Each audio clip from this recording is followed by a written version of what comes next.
Students, now we are going to have the question answer discussion in PHP, and now we are going to see chapter 5.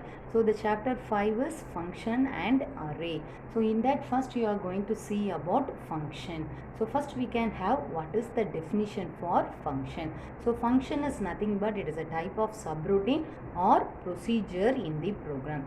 How the function is executed? It is executed by a call to the function. The function is executed by a call to the function, and the function returns any data type values or null will be returned based upon your program. Based upon your program, it will return any data types value or null value. So if this definition is asked for you, you have to write, you must include these points. Next we are going to have what are the types of the function. So totally how many types of function are there? You are having 3 types. The first it is your user defined, next it is your system defined, and next it is your parameterized function. So by the name itself you can tell user defined, it is defined by the user. So user defined function is allow user to write own specific operation inside of existing program module, already available module. The user is going to do something, so that is your user defined function.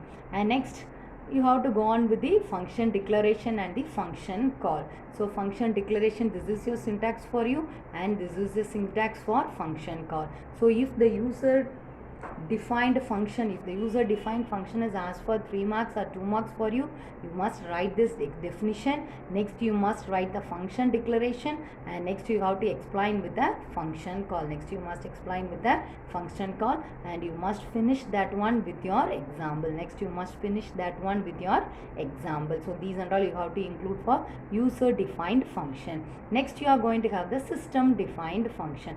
So these are the points that you have to include in system defined function. So the function, system defined function is nothing but is already created by the system. It is a reusable piece of code.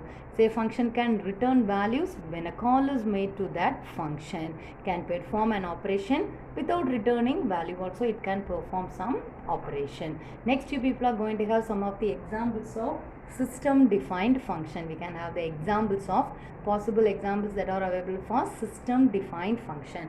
The first one, it is your is bool, next one it is your is int, next one is your is null, and the next one it is your is float. So is bool means nothing but it is going to check whether the variable is a boolean variable or not. The next function, it is, don't forget, it is already defined in the system, so only it is your system defined function. If this function is a call is made to this function, a checking will be done whether the input variable is a integer or not. Is null, it will check whether the variable is null or not. Next you are going to have is float, it will check whether the given number or the input variable is float or not. So these are the 4 we are having many system defined functions, nearly 700 you are having. In that few we have seen, that is a 4 we have discussed. Next you are going to have what are the features of system defined function. What are the features? If the question is asked what are the features of system defined function, means you have to write these 3 points. You have to write these 3 points. Okay, ma'am. Next you are going to have the next one, it is your parameterized function. Next it is your parameterized functions. Parameter means it is going to have some of the arguments. Parameter is also called as your arguments. You people can have many number of arguments you people can have. That is, there is no limit for arguments, and each and every arguments are separated by comma. Each and every argument are separated by comma. Where will be the argument will be returned? It is written after the function name and inside the parenthesis. It is written after the function name and inside the parenthesis. So this is your parameterized function. Next, what is the purpose of parameterized function? If the question is asked what is the purpose of parameterized function, you have to write these 4 points. You have to write these 4 points. Clear?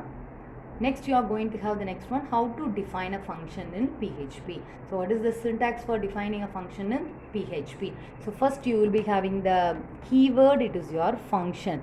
This must to be included in all situation. Next you will be having the function name, it is according to the user need, and how many parameters or arguments you people are going to pass, you will be having. Next you will be having the open bracket, next the coding part or the function body you will be having, and next you will be having the closing braces. So it is the way how you people have to define a function in PHP. Next, we can go on with the few one words for you. Okay, wow. See, a function in PHP which starts with a double underscore. If a function starts with double underscore, it is called as your magic function. It is called as your magic function. So at this point you will be having under array. So indexed array always begins with the position 0. So PHP arrays are also called as your vector arrays. PHP arrays are also called as your vector arrays. Yes, next we can have the next, these concepts and all you will be having under arrays. So comparing to associative array, vector arrays are much slower. So which function is used to count elements in an array? Count function. So PHP is normally having more than 700 built-in function, that is 700 system defined function. Clear? So next we can have what are the advantages of function. If the question is asked what are the advantage of the function, you have to write these 5 points. So reduce duplication of code. No need to write the program again and again. Just when a call is made to that function, the program will be executed. So reducing the duplication. Next, decomposing complex program. If you are going to have a big program, that can be decomposed. What do you mean by decomposed? You people can reduce the size of that one. So that is your decompose. Next is improve the clarity of the code. Clarity means உனக்கு புரியும்படி அது நல்லா தெளிவா இருக்கும். Next you people can use reuse of the code, and the next what else program or what else information you people are writing, it can be hidden. No need, the others will not be able to see your details. So that point is your information hiding. So these and all you have to write under advantages of function. Next you are going to have the difference between user defined function and system defined function. Yes, see this one. Okay ma, it will be for your 3 marks, user defined function and system defined function. Yes, clear? Yes. So till now we have discussed functions. Next you people are going to have array in PHP. So what is the definition for array? Array stores more than one value of same data type in single array variable. Don't forget same data type. So different data types is not allowed. Same data type, that is your homogeneous data items. So here you are having 3 types of array. What are they? Indexed array, associative array and multi-dimensional array. So the important point here, you must note what is the usage of array. For each statement this array will be used. Okay ma? So this is the usage of array. It will be for your 2 marks. Next we can have what is the syntax for array. So always the array key defines begin with the array keyword. It will always begin with the array keyword, and you have to write this syntax. You have to write this syntax. Next it is your indexed array. You have to include all these points for index array and write this syntax. Both the syntax, general syntax for array variable and index array are same only. Next you people are going to have the associative array. Include all the 3 points and next write the syntax given here. Include all the 3 points and include the syntax. Next you people are going to have the multi-dimensional array. By the name itself you will be able to understand. Multi means it will be having more than one. So here the possible depth you people can have is 2, 3, 4, 5 or more levels you people can have, but more than 3 using is somewhat difficult to manage. So the limit is more or less 2 or 3. So next you are going to have the few difference, that is difference between associative array and multi-dimensional array. So in the case of associative array you will be using this symbol. Okay wow?